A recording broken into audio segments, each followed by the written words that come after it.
नमस्कार. स्वामी समर्थ अनुभूती या चॅनलमध्ये आपलं मनापासून स्वागत आहे. श्री स्वामी समर्थ. स्वामी भक्त हो, आज एका ताईने आपल्याला अतिशय सुंदर असा अनुभव शेअर केलेला आहे. हा अनुभव ऐकून तुमच्या अंगावरती शहारे आल्याशिवाय राहणार नाहीत. कारण जिथे विज्ञान संपत म्हणतात ना, तिथे आपल्या स्वामींची लीला अध्यात्म सुरू होतं आणि त्याच्यावरच हा अनुभव आहे. त्या ताईंनी म्हणजे ताईंच्या जावाची जी मुलगी होती तिच्या मुलीला ही बाधा झालेली होती. ती मुलगी 10वीतच आहे, पण तरीसुद्धा स्वामींनी बघा ते खूप ट्रीटमेंट करून थकले होते, खूप पैसे घातले होते, पण त्यांना काहीच इलाज भेटत नव्हता, काहीच फरक पडत नव्हता. पण स्वामींच्या सेवेने, स्वामींच्या कृपेने तो जी काही ती बाधा होती, जे काही तो आजार होता, तो पूर्णपणे दूर निघून गेला. बघा तो आजार कोणता होता, त्यांनी कोणती सेवा केली, या अनुभवातून तुम्ही शेवटपर्यंत हा अनुभव ऐकल्याच्या नंतरच तुम्हाला समजणार आहे. पण त्या अगोदर जर आपल्या चॅनलवर कोणी नवीन स्वामी सेवेकरी असतील, स्वामी भक्त असतील, तर त्यांनी आपल्या चॅनलला सबस्क्राईब करायला विसरू नका. तर चला मग ताईंच्या अनुभवाला सुरुवात करूया. ताई सांगतात की माझा स्वामी सेवेत मी 1-1.5 वर्षापासून स्वामी सेवेत आहे. तर मला अनुभव सांगण्याचं म्हणजे की माझ्या जावेच्या मुलीला, ती 10वीमध्ये आहे, तिच्या डोक्यामध्ये उवा झालेल्या होत्या. पण त्याच्या खातीर त्यांनी खूप ट्रीटमेंट घेतल्या होत्या, खूप दवाखाने केले होते, अक्षरशः लाख रुपये ते हॉस्पिटलला घातलेले होते त्यांनी, पण तरीही काही फरक पडत नव्हता.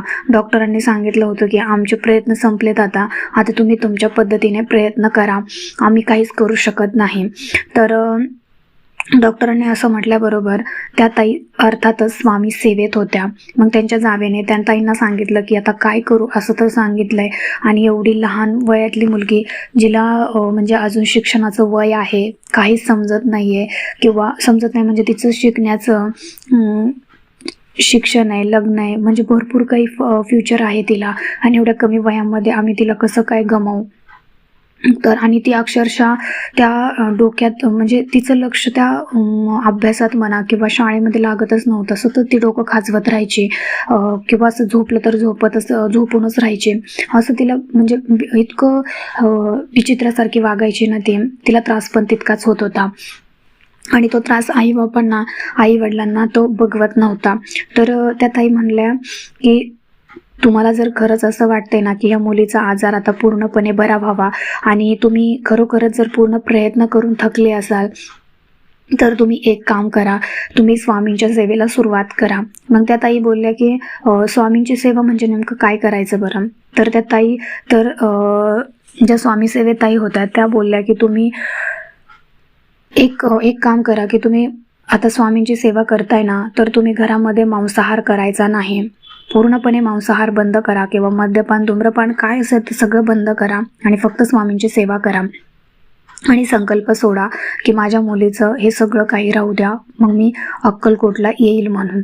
किंवा तुमच्या मनामध्ये जी इच्छा असेल किंवा तुम्ही जे करू शकता स्वामींसाठी ते तुम्ही बोला, आणि तुम्ही सेवेला सुरुवात करा.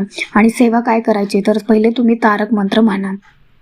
तर त्या ताईने सांगितलं की तुम्ही रोज 11 वेळा तारक मंत्र म्हणा, आणि त्या मुलीला जर ती म्हणत असेल तर तिला म्हणायला लावा, तो 11 वेळा तारक मंत्र म्हणा. असं तुम्ही फक्त करत राहा, दिवस मोजू नका, तुम्ही फक्त करत राहा, संकल्प सोडा आणि करत राहा. तर पहिल्याच दिवशी ते मुलीलाच तारक मंत्र म्हणला. तारक मंत्राचं तीर्थसुद्धा बनवलं. तारक मंत्राचं तीर्थ की हात ठेवून तिने तारक मंत्राचं तीर्थ बनवलं होतं, आणि ते तीर्थ तिने प्यायले. असं ती 4-5 दिवस करत राहिली. 4-5 दिवसामध्ये तिच्यामध्ये एवढा फरक जाणवला की अक्षरशः त्या डॉक्टरांनी तिला परत ट्रीटमेंटसाठी बोलवलेलं होतं. पण ती ट्रीटमेंट म्हणजे डॉक्टरकडे गेली, डॉक्टरांनी चेक केलं, तेव्हा डॉक्टरांनी रिपोर्ट्स पाहिले, तर त्यांनी सांगितलं की आता हिच्यामध्ये काहीच राहिलेलं नाही आहे, पूर्णपणे क्लिअर झाला आहे, तुम्ही आता ऑपरेशन करायची काहीच गरज नाही आहे. म्हणजे डॉक्टरांनी सुद्धा आश्चर्यचकित केलं की बाबा 4-5 दिवसापूर्वी तर आपण शेड्यूल केलं होतं ऑपरेशन करणार आहोत, किंवा रिपोर्टमध्ये पण दाखवत होते की म्हणजे तुझ्यामध्ये ऑपरेशन करण्याची गरज आहे म्हणून. तर डॉक्टर शॉक झाले की कसं काय 4-5 दिवसामध्ये असं काय केलं तुम्ही की जेणेकरून हे पूर्णपणे निघून गेलं. तर त्या म्हणजे ताई पण सोबतच होत्या त्यांच्या जावेसोबत. त्यांनी सांगितलं की काहीच नाही, सगळी स्वामींची लीला आहे, स्वामींची कृपा आहे, स्वामींची सेवा केल्यामुळे हा अनुभव आलाय त्यांना. त्यांनी फक्त तारक मंत्र म्हणला आणि तारक मंत्राचं तीर्थ त्या मुलीला प्यायला दिलं. तर बघा उवाच काय, तिला जो काही बाहेरचा म्हणजे तिला झोपावंसं वाटत होतं, फक्त ती झोपूनच राहायची, किंवा डोकं खाजवत असं ते फक्त डोकंच खाजवायचे, असं विचित्रे वेगवेगळे त्रास व्हायचे तिला. ते पूर्णपणे ती स्वतःहून सांगते की हा म्हणजे मला एकदम हलका हलका झाल्यासारखं वाटतंय आणि हा पूर्ण त्रास म्हणजे पूर्णपणे कमी झाल्यासारखा दिसतोय. म्हणजे तुम्ही विचार करा की ज्या मुलीला लाख रुपये घालून सुद्धा तिथे डॉक्टरांनी हात जोडले होते की आता आमचे प्रयत्न संपले, तिथून फक्त स्वामींच्या तारक मंत्रामुळे हा आजार पूर्णपणे बरा झाला, किंवा ऑपरेशन जे करायचं होतं ते पूर्णपणे निघून गेलं. म्हणजे ते कॅन्सल झालं की करायचंच नाही, की तुझ्यामध्ये आता दोषच दिसत नाही आहे तर ऑपरेशन का करायचं. म्हणजे रिपोर्टसुद्धा नॉर्मल आलेले होते. एवढा मोठा बदल फक्त आणि फक्त स्वामींच्या सेवेमुळेच होऊ शकतो. आणि स्वामींची सेवा कोणती आहे तर तारक मंत्राची. तर तारक मंत्र असा होता की तारक मंत्रामुळे खूप काही गोष्टी आपण वाटतं की आपल्याला खूप छोटी सेवा आहे, आता ही कशी होणार, पण नाही, ही तारक मंत्राची सेवा इतकी म्हणजे इतकी प्रभावशाली आहे की जो कोणी मनापासून अनिष्ठेने आणि अनुष्ठान करू शकतो, त्याचा प्रश्न नक्की सुटल्याशिवाय राहत नाहीत. मग तारक मंत्राचं तीर्थ हे तुम्हाला एखादा घरामध्ये व्यसन करणारी व्यक्ती असेल त्याच्यासाठी पण तुम्ही देऊ शकता, किंवा आजारी व्यक्ती आहे, ज्याला आजारी व्यक्ती म्हणजे की ते ICU मध्ये असतील किंवा आणखीन दुसरं काही आजार झाला असेल तर तो तारक मंत्राच्या तीर्थाने पूर्णपणे बरा होऊ शकतो. किंवा अजून तुमचा दुसरा काही प्रश्न असेल आणि तुम्हाला वाटतंय की बाबा आता हे तारक मंत्राने राहणार आहे आणि तारक मंत्रामध्ये खूप काही शक्ती आहे, तर तुम्ही ते श्रद्धेने म्हणू शकता. इतकी ताकद आपल्या सेवेमध्ये आहे स्वामींकडून इच्छा पूर्ण करून घेण्याची, आणि आपल्यामध्ये पण तेवढी श्रद्धा असायला पाहिजे तरच आपली इच्छा पूर्ण होते. तर ताई सांगतात की हा सर्वात मोठा माझा अनुभव होता. दुसरा अनुभव असा की त्या ताईंनी जेव्हा गुरुचरित्राचं पारायण केलेलं होतं, गुरुचरित्राचं पारायण केलं तेव्हा पारायण करताना त्यांना म्हणजे साक्षात स्वामींचं दर्शन झालं होतं. साक्षात स्वामींचं दर्शन झालं की स्वप्नात येऊन स्वामींनी त्यांना सांगितलं की तू कुठे जाऊ नकोस.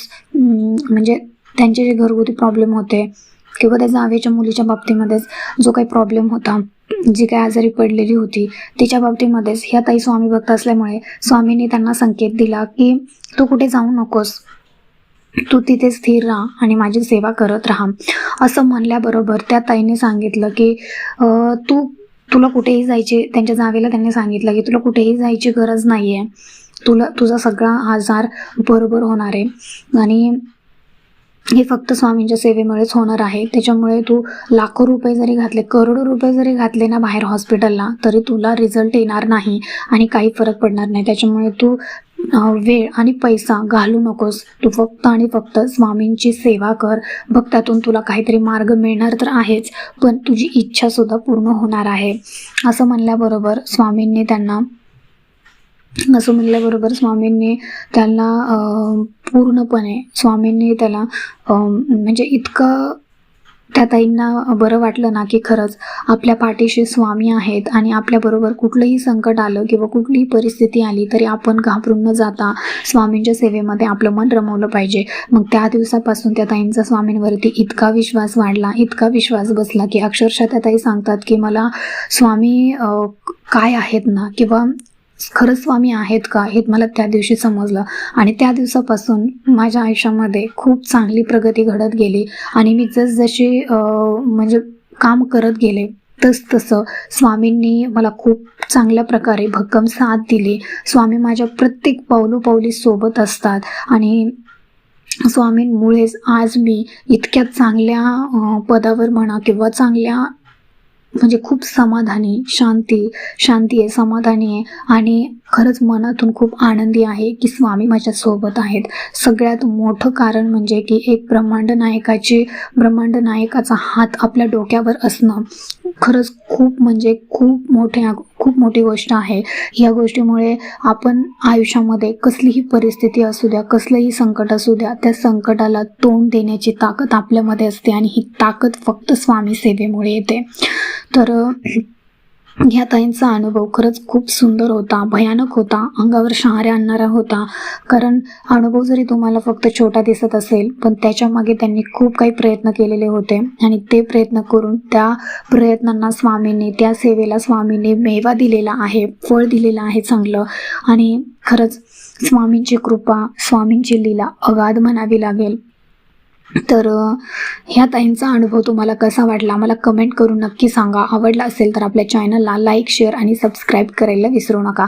तर भेटूया अशाच एका नवीन अनुभवासोबत. तोपर्यंत सर्वांना श्री स्वामी समर्थ. धन्यवाद.